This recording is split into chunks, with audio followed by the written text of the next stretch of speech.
Ça va bien? Oui, ça va bien. Euh, Tantôt, Pasteur Gérard m'a partagé de quoi quand j'étais arrivé, quand on s'est vu. Puis moi, je n'ai pas tout dit à Pasteur Gérard parce que je ne voulais pas l'influencer dans ce qu'il me partageait. Tu sais, au début, quand il est venu en avant, il disait que dans le fond, dans la douche, il avait été touché, puis du temps part avec Dieu, puis c'est tout ça qu'il nous racontait. Et moi, j'étais en train de préparer mon message. Puis là, ça a pris toute qu'une autre tournure. J'étais en train de préparer ça avant de m'en venir. Je le mettais sur mon laptop. Pas sur mon laptop, mais sur ma tablette. Puis là, je disais à Sonia, je dis, ah ben ouais, qu'est-ce que c'est ça? C'est pas en tout que c'est que. Hey, là, c'est. Puis là, je me laissais conduire, puis des versets, des choses qui sortaient, puis hey, là, je ne comprenais rien, pas en tout. Rien. Mais je faisais confiance à Dieu. Là, j'arrive, Pasteur Gérard, il dit, hey, là, j'ai quoi sur mon cœur? Il dit, là, je dis, si vous voulez prenez la place, tu sais, j'ai pas de problème avec ça, tu sais. Mais là, avec ce qu'il a dit, puis ce qu'il m'a partagé, je viens de comprendre pourquoi Dieu m'a complètement renligné sur un autre chemin. C'est exactement ce que vous dites. Puis tantôt, je ne vous l'ai pas dit, parce que je voulais vous laisser le champ libre. Mais wow! Merci Seigneur. Fait que là, j'étais là, puis je me disais, ben voyons, c'est quoi je fais, là? Puis là, Seigneur, aide-moi, puis là, je priais, puis je chantais en langue, puis hey, là, je fais quoi? Je fais-tu mon message intégral ou vraiment juste cette partie-là où ce que Pasteur Gérard il était frappé, puis que moi, tu m'aurais dirigé? Fait que là, je dis à Dieu, je dis, moi, je te fais confiance. Moi, je garde cette bout-là, puis inspire-moi pour le reste, là, fais quelque chose. Fait que je le laisse aller. Vous êtes d'accord avec moi? Je ne sais pas où ce que ça va nous amener au complet, mais moi, je fais confiance à Dieu, puis je vais l'écouter.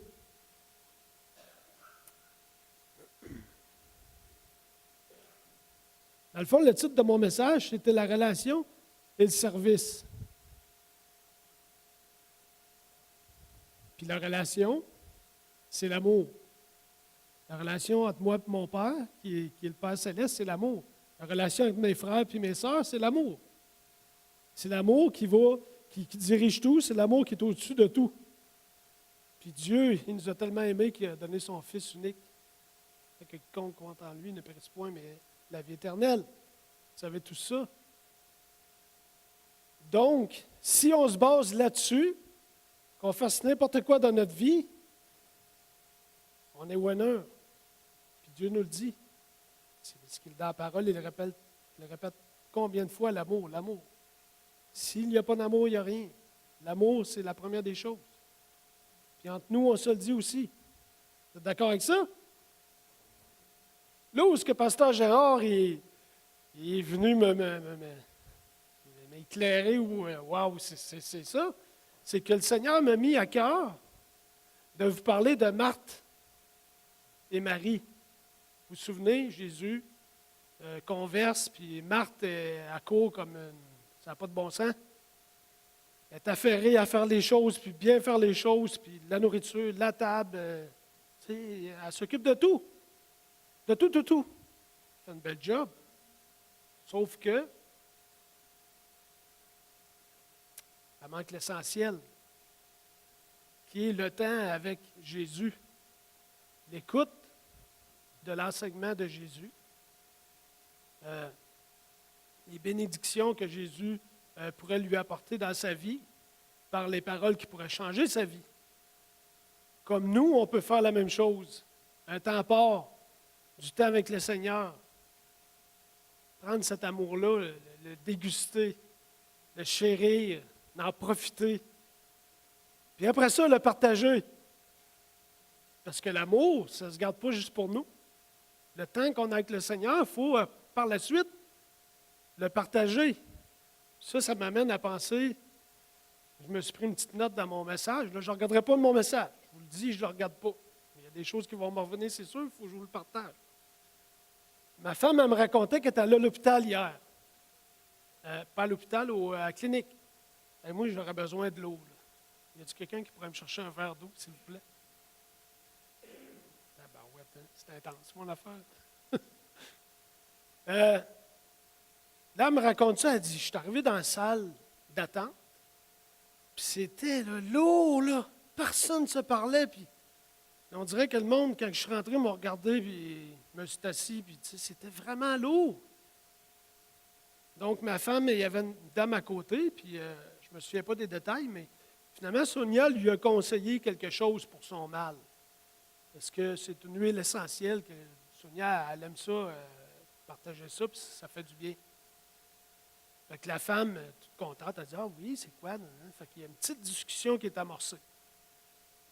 Merci beaucoup.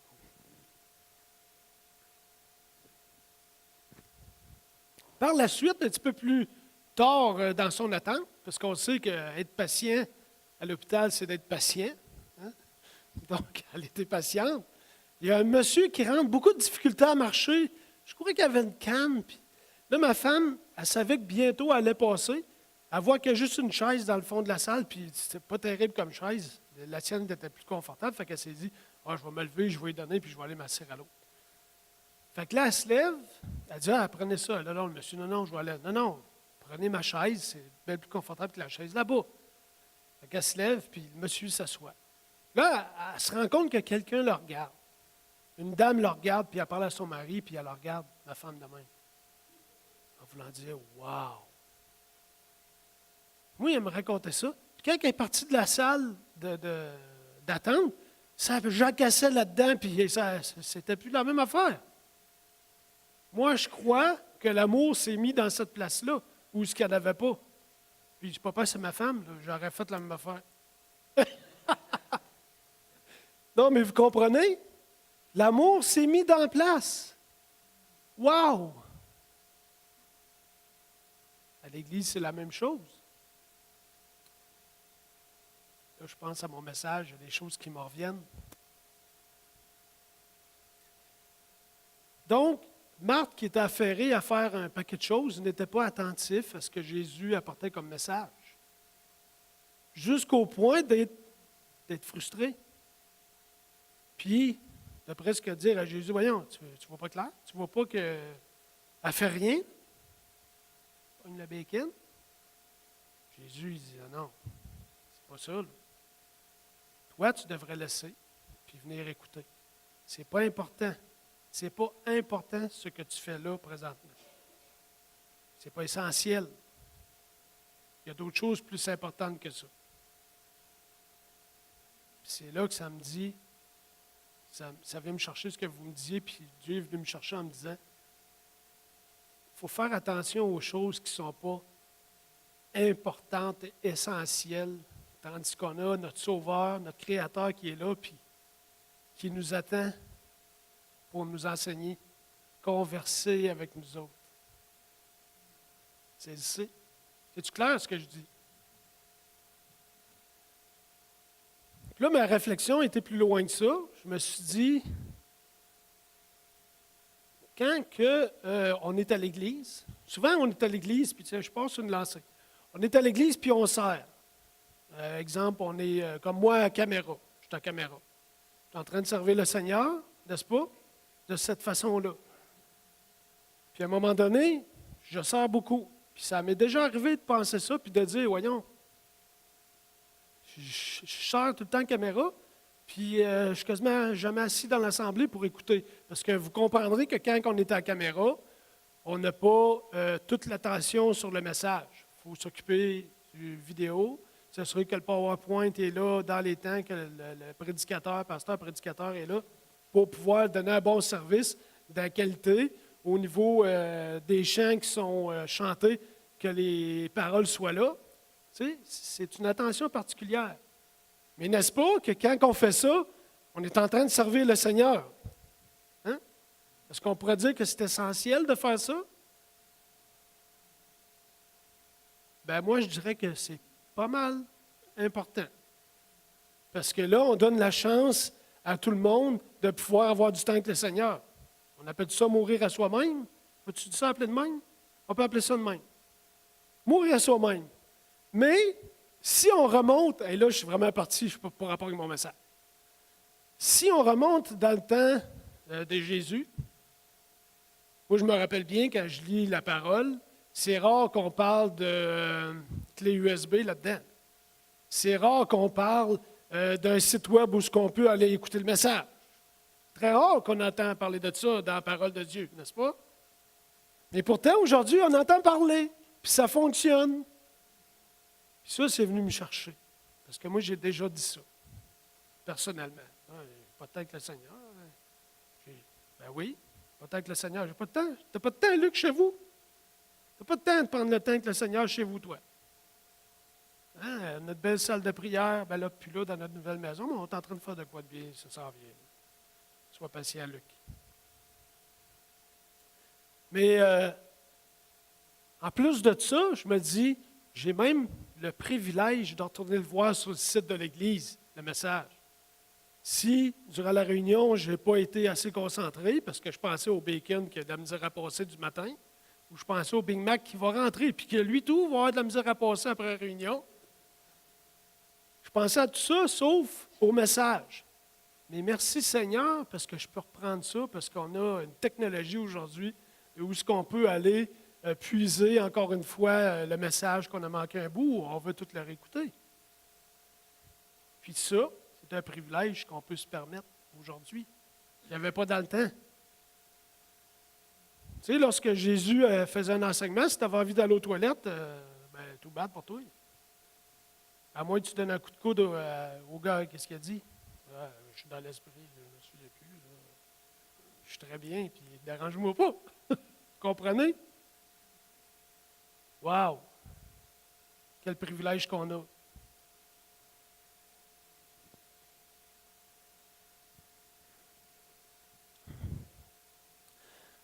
Donc, si on revient à Marthe, j'imagine qu'elle a dû dire, ouais, OK, là, il y a un bout que j'ai manqué.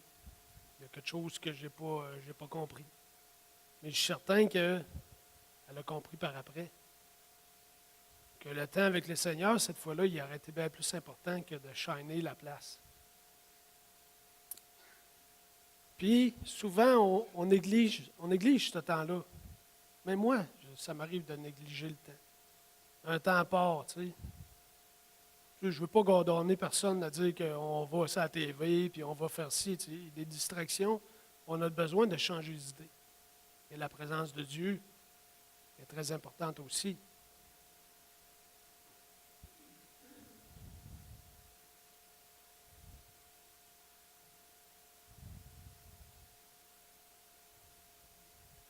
La base de l'amour, c'est Jésus.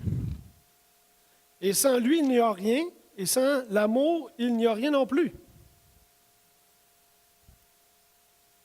Et là, je parle de l'amour inconditionnel. Et incompréhensible par le non-croyant. Ça, j'ai de la misère. Je vais essayer de vous communiquer ce que je ressens là-dessus. Tu sais, je vous racontais tantôt, Sonia, ce qu'elle a fait. Bien, ça, c'est de l'amour. Porter de l'attention à une personne, à une autre personne qui rentre lui laisser sa place. On a tout fait ça, là, mais c'est pas ça. Ça, c'est de l'amour, pur et simple. De l'amour, on peut en donner aussi, là, je rentre dans mon message. Le soutien en République. Ça, c'est de l'amour, le soutien en République. La dîme. La dîme, c'est de l'amour aussi. C'est de l'amour pour son prochain, qui peut venir à l'église, qui peut être au chaud parce qu'on paye l'électricité. C'est de l'amour de son prochain, c'est de l'amour envers nous et envers Jésus parce que son royaume grandit. Ça, c'est de l'amour. Une place pour prier. Il y a des hommes qui vont être sauvés, là, peut-être, là, bientôt. Il y a des hommes qui vont être restaurés lorsqu'ils vont être assis là, puis qui vont demander ou à genoux, qui vont parler avec Jésus. Mais là, OK, dans Tite 3,4, moi, lorsque la bonté de Dieu, notre Sauveur, et son amour pour les hommes ont été manifestés. Non, pas moi. Attendez un peu, non, je me trompe de place. OK. Oubliez ça. De même que vous excellez en toutes choses, en foi, en parole, en connaissance, en zèle, à tout égard, et dans votre amour pour nous, faites-en sorte d'exceller aussi dans cette œuvre de bienfaisance. Ça, c'est dans 2 Corinthiens 8, 7. Ça, c'est Paul qui parle. On va y aller, là. Je vais aller direct là. Je vais vous le lire.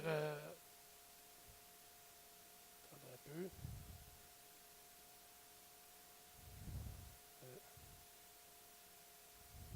2 Corinthiens 8, 1 à 7.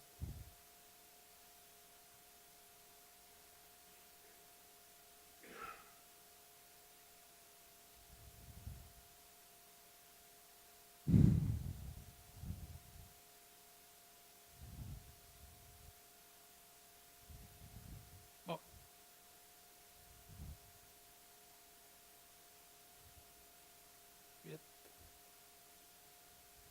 Désolé, ça ne sera pas long.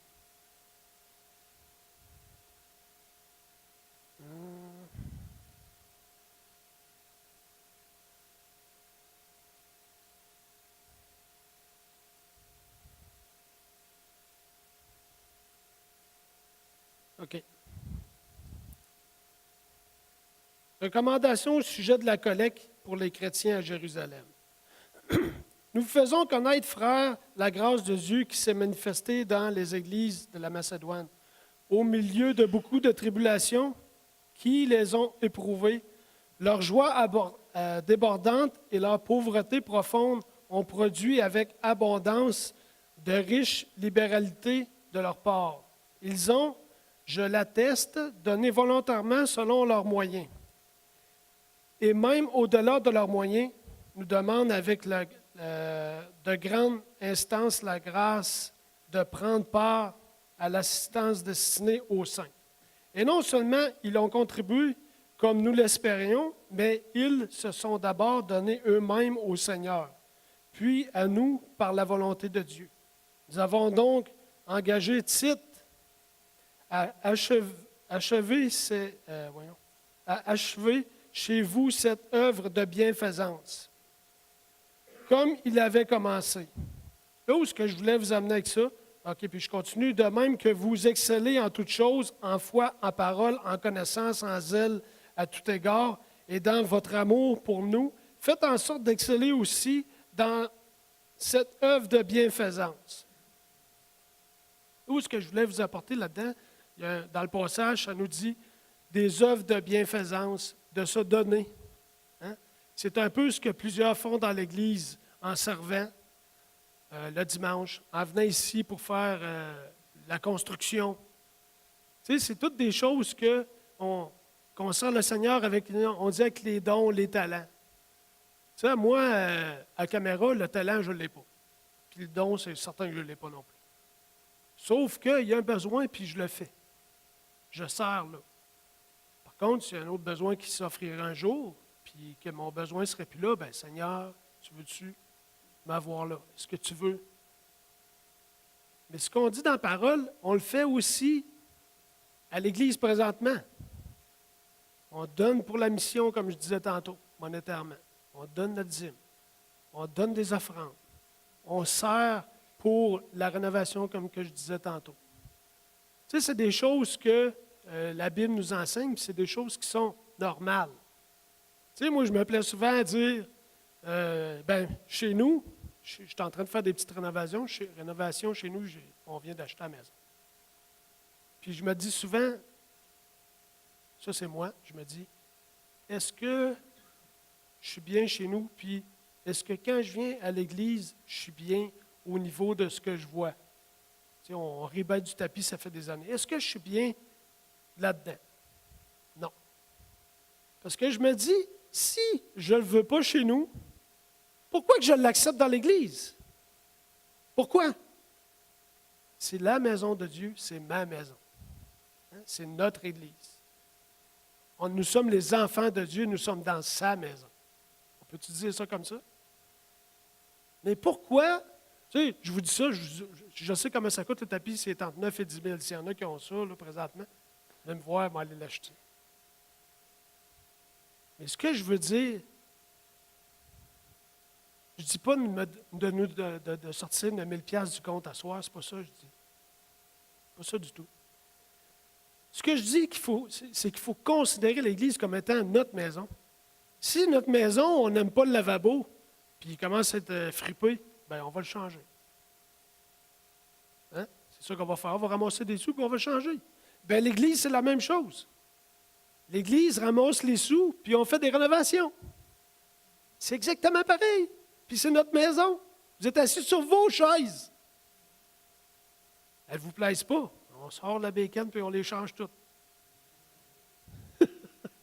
Comprenez? Ce n'est pas une condamnation que je donne ce soir, c'est un exemple. Mais si tous ensemble, avons cette vision que l'Église, c'est chez nous, bien ancré en nous. Mais moi, je vous dis que ça ne sera pas long que le tapis, il sera plus ce couleur-là. Vous me croyez? Amen. Amen. On continue.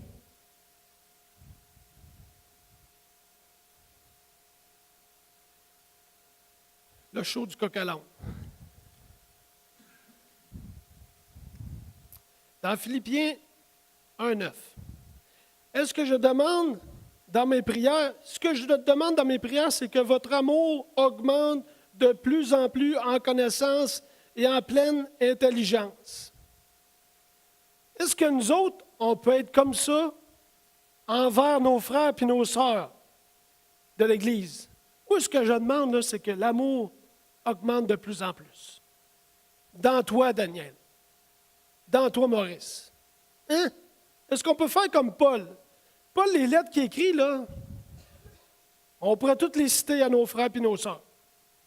C'est tellement riche, tellement beau.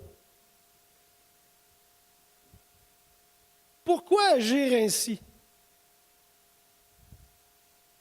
Dans 1 Jean 4, de 14 à 16, je ne vous lirai pas tout. Et nous avons connu l'amour que Dieu a pour nous. Et nous y avons cru. Dieu est amour, et celui qui demeure dans l'amour demeure en Dieu, et Dieu demeure en lui. Pourquoi qu'on agirait ainsi? Pourquoi qu'on agirait comme ça? Pourquoi que, par exemple, Sonia, elle agit comme ça? Pourquoi que Joël, elle agit comme ça? Combien de temps qu'elle a transporté des gens pour venir à l'église? Je la voyais, wow! Du temps qu'elle donne dans le ministère des femmes, des appels qu'elle fait. Je ne sais pas tout ce qu'elle fait, mais tu sais, j'ai vu, j'ai entendu des choses. Le temps que Daniel, des fois, il va parler avec des gens qui sont malades. Le temps que Salomon passe ici à l'église. C'est l'amour qui fait ça. Mais ça ne s'explique pas, parce que quand tu es rempli de l'amour de Dieu, quand tu es rempli de l'amour de Dieu puis tu baignes dedans, là, ben les gens non-croyants ne comprennent pas. Puis quand les gens non-croyants ne comprennent pas ton attitude d'amour, c'est parce que tu es dans l'amour de Dieu et Dieu est en toi, puis toi, tu es en lui. Comprenez que lorsque les gens alentour de vous autres ne comprendront pas pourquoi que vous êtes remplis d'amour, vont trouver que vous exagérez sur certains points, comme genre, je viens de parler comme un ado, comme genre, t'es fou généreux. Toi, là, tu sais, il y a l'expression, tu donnerais ta chemise. Il y en a qui ne comprendront pas ça. Il y en a qui vont dire, tabarouette, il est fou, lui. Il fait de dépenser, il fait de donner son argent. Il a compris quelque chose. Il a compris que l'argent, il n'y appartient pas. L'argent appartient à Dieu. Mais Dieu ne voudra pas que tu te mettes sa faillite, c'est pas ça.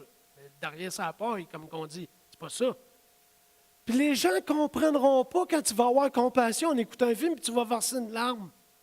Parce que tu es plus sensible. Parce que Dieu vit en toi, tu as une sensibilité plus intense. C'est un exemple que je donne. C'est pas tout le monde qui fait ça. Mais là, je parlais de moi et moi, je suis de moi. Hein? Les gens ne comprendront pas la compassion qu'on a. Les gens ne comprendront pas le pardon. Voyons, tu le laisses faire. Ça n'a pas d'allure. Mais ça, tu le laisses faire. Il vient de t'envoyer paître, puis tu le laisses faire. Regarde, un jour, il va comprendre. Ouais, je vais prier pour lui.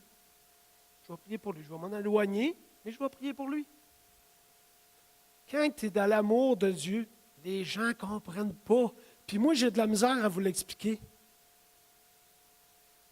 Ça ne s'explique pas. Quand tu es rempli de l'amour de Dieu,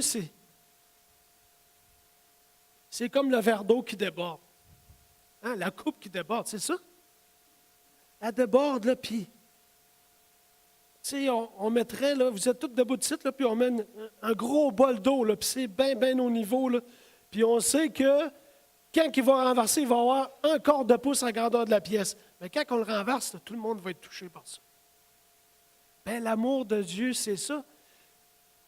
Puis je vous le dis, lorsque les gens autour de vous ne comprendront pas votre attitude, c'est parce que vous êtes dans le plan de Dieu.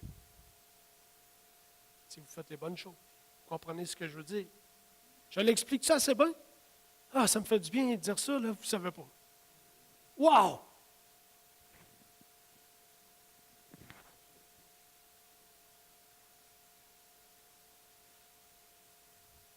OK. Romains 13:10. L'amour ne fait point de mal au prochain. L'amour est donc l'accomplissement de la loi. Ça, c'est fort.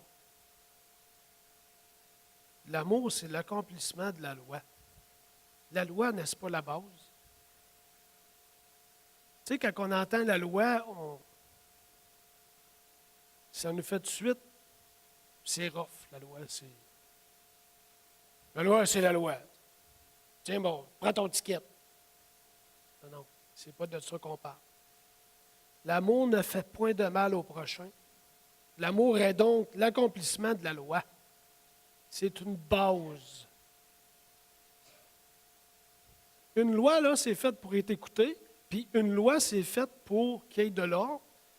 Une loi, c'est faite pour ne pas être transgressée, parce que si on la transgresse, ça va nuire au prochain, ça va nous mettre dans le chenoute. Si on garde l'amour, est-ce qu'on va nuire au prochain? Non, non, non. Ça va être la coupe qui déborde. Est-ce qu'on va transgresser des choses? Non. Pas avec l'amour. Mais non. Vous me suivez?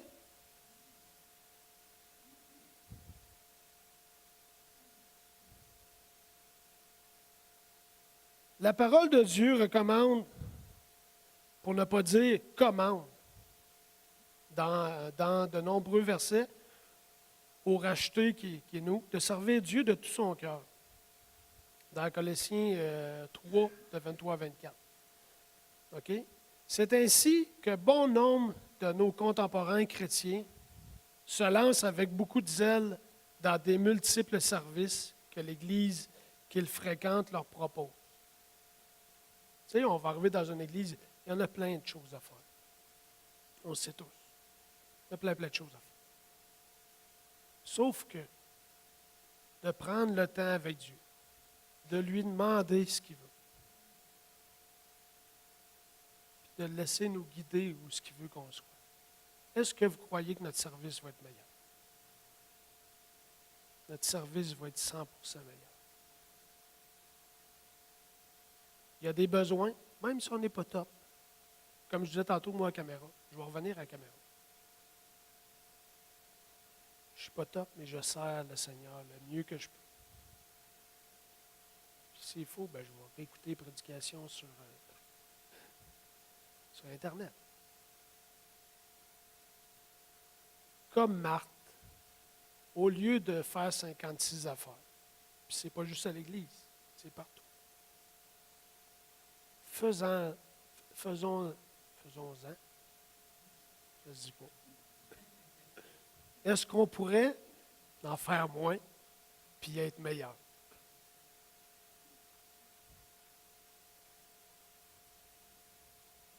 sais, l'exemple de Marthe et Marie, là,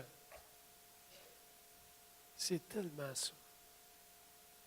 Tu sais, des fois, on a la tête partout, on fait un paquet d'affaires, mais on manque l'essentiel. Le temps avec Dieu.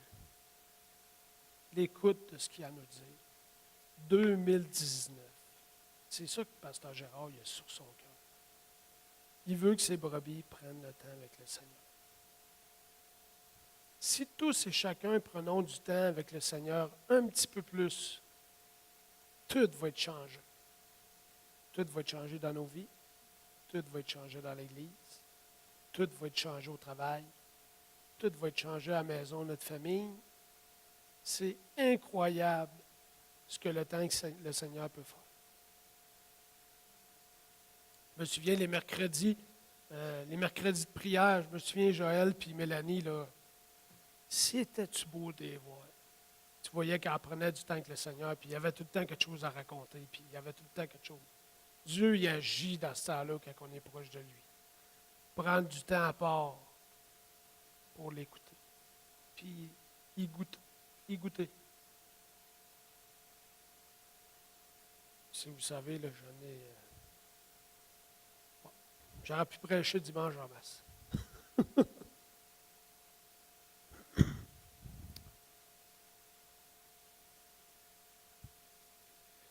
Tu sais,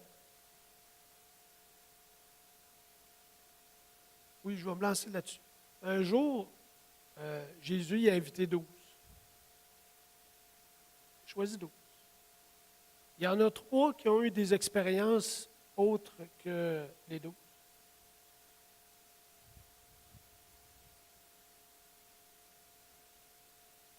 Pierre, Jacques puis Jean, à venir avec lui dans un endroit retiré sur la montagne. Auparavant, le Seigneur a pris le temps d'enseigner ses disciples. Le Seigneur a consacré un moment pour l'enseignement de sa parole, puis un autre pour la prière. Ces deux, c'est des piliers de la vie chrétienne. Devraient faire partie intégrante de l'emploi du temps du disciple et être considérés comme des pratiques à choyer et à développer. L'enseignement de la parole, puis la prière. Les deux, qu'on dit. Les deux, c'est ces deux. Ça, c'est essentiel. Jésus n'occupait donc pas en permanence son temps à des activités. Il passait de lieu en lieu pour guérir, manifester des œuvres miraculeuses, soulager les maux et les souffrances, écouter. Mais il savait également mettre du temps à part pour communiquer son enseignement à la foule et à ses 12 apôtres. Il retrouvait également son Père dans le secret de la prière. Ça, c'est un enseignement en soi. Pensons à nous, là, on sert à l'Église, on travaille, mais on prend du temps avec Dieu. Jésus, là, c'était la même chose. On va dire que son travail, là, c'était ça, c'est tout qu'une job. Là. Guérir les malades, écouter, conseiller, prêcher, enseigner à ses disciples, puis aux gens, ou partout où ils se promenaient. Puis il y avait du temps à part avec Dieu. Il a montré par son exemple la nécessité d'être centré sur la parole et la prière. Le Seigneur a pris l'initiative et a choisi 3 de ses apôtres. Ils ont ensuite vu des choses merveilleuses et extraordinaires. On pourrait objecter que Jésus a manifesté du favoritisme en n'impliquant pas les autres. On va voir. Pourquoi seulement 3 d'entre eux ont-ils eu le privilège de monter sur la montagne et voir la gloire de Dieu? Ce passage nous montre que certaines expériences sont révélées à quelques-uns selon la souveraineté divine. Jésus a choisi 12 hommes pour le début de la construction de l'Église, tout en aimant les autres. Il ne les a pas sélectionnés, cela signifie nullement qu'ils étaient indignes ou incompétents. Par la suite, ils ont eu la possibilité de s'engager à suivre le Seigneur et à le servir. Paul à préciser que le Saint-Esprit répand ses dons et ses manifestations sur l'ensemble des croyants. Mais tous ne reçoivent et ne manifestent pas les mêmes choses. On peut estimer également que Pierre, Jacques et Jean ont été choisis par Jésus pour cette expérience, car leur fonction future et leur lourde responsabilité nécessitaient que leur foi soit puissante, fortifiée par des événements marquants.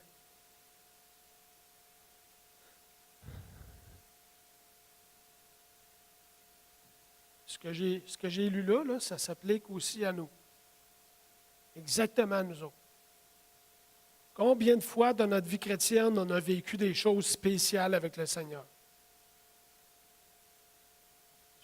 Puis quelquefois, ces choses spéciales-là qui viennent nous toucher sont des choses qui vont nous permettre, vous serez d'accord avec moi, d'avancer encore plus. Hein? On va être dans une situation quelconque, difficile, très difficile. Puis là, on se tourne vers le Seigneur, puis il se manifeste à nous. Pow! Puis là, où est-ce qu'on était là? Vous! Puis en plus de ça, la majorité du temps, le Seigneur va servir de ça pour fortifier d'autres à côté. Wow! Hey, t'as-tu vu comment est-ce qu'il se relève? Ah, moi, c'est pas si pire que ça, finalement. On se relève les manches, puis tu sais, c'est édifiant, c'est motivant, c'est wow! Fait qu'on est tous choisis. Il y en a 3, là, qu'il y en a qui pensaient qu'ils étaient choisis, que pourquoi ça? On est tous choisis à la mesure que Dieu veut pour nous, aux besoins qu'il y a pour nous. Il s'agit juste de se rendre disponible. Disponible. Wow! Il est là, puis il attend. Hein? Encore une fois, ça revient avec du temps avec lui.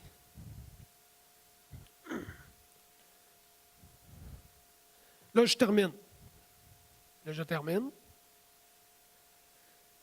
Vous pouvez venir avec moi, Matthieu 17:1.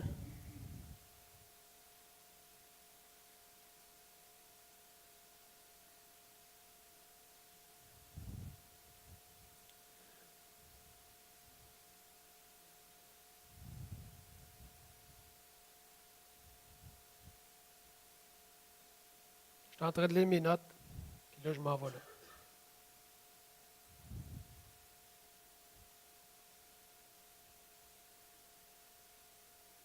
Matthieu 17:1. Est-ce que tout le monde est là? Ça ne parle pas fort. OK. 6 jours après, Jésus prit avec lui Pierre, Jacques et Jean, son frère. Il le conduisit à l'écart sur une autre montagne. Il fut transfiguré devant eux.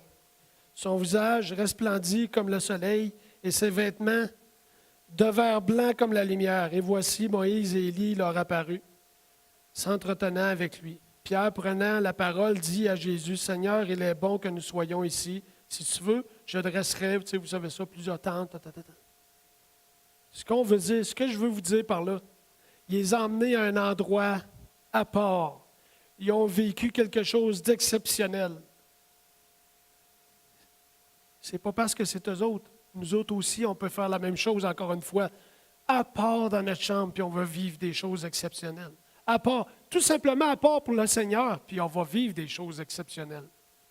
Puis après ça, ça va déborder, puis ça va couler.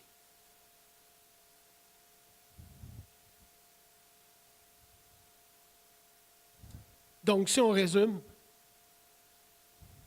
l'amour, c'est la première chose, c'est la dernière chose. Il ne faut pas manquer ça. Pour 2019, du temps avec le Seigneur. Faire les bonnes choses à l'Église, notre Église. Ce n'est pas l'Église du voisin, c'est notre maison, c'est vos chaises. Il faut en prendre soin. Prendre soin de l'Église, c'est prendre soin de notre corps. Parce qu'on est l'Église, on est le temple de Dieu. Fait qu'on a des affaires à s'occuper. Faire du jogging, faire de la bédaine, changer le tapis. C'est tout pareil. Moi, je vous souhaite une bonne année 2019, tout le monde. Puis, je vous souhaite de l'amour en profusion, sans relâche, qu'on puisse déborder alentour de nous, puis que le monde puisse goûter à cet amour-là. Puis rappelez-vous, je ne sais pas pourquoi que ça me revient, mais je leur dis encore, lorsque des gens vous diront, lui, il n'est pas normal, il est ben trop fin, il est ben trop généreux, ou il est ben trop, ben vous êtes ben trop dans le plan de Dieu. Non, non, vous êtes drette dedans. Amen. Soyez bénis tout le monde, je vous aime, puis bonne année 2019.